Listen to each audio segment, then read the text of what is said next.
శ్రీమాత్రే నమః. ఈరోజు 35వ శ్లోకం. అంతకంటే ముందు ఒకసారి 34వ శ్లోకాన్ని చెప్పుకుందాం. అకీర్తించాపి భూతాని కథయిష్యంతి తే వ్యయాం సంభావితస్య చ కీర్తిః మరణాదతిరిచ్యతే. 35వ శ్లోకం.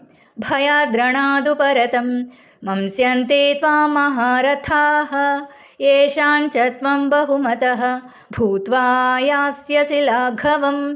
భయాద్రణాదు పరతం, భయంతో యుద్ధం నుండి పారిపోయిన, మంస్యంతే అనుకుంటారు, త్వాం నిన్ను నీవు, మహారథాః మహాయోధులు, ఏషాన్ ఎవరి దృష్టిలో, చ మరియు, త్వం నీవు, బహుమతః గౌరవించబడిన వాడివి, భూత్వా ఉండి, యాస్యసి అవుతావు, లాఘవం తక్కువగా భావించబడటం.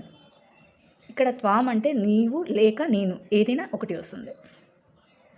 మహాయోధులు నీవు భయంతో యుద్ధం నుండి తప్పుకున్నావని అనుకుంటారు.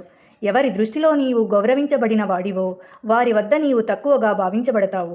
అంటే అర్జునుడు వెనక్కి తగ్గితే అది కరుణ కాదు, భయంగా భావించబడుతుంది అనేసి ఇక్కడ శ్రీకృష్ణుడు అర్జునునికి బోధిస్తున్నాడు. శ్లోకాన్ని ఇంకొకసారి చెప్పుకుందాం.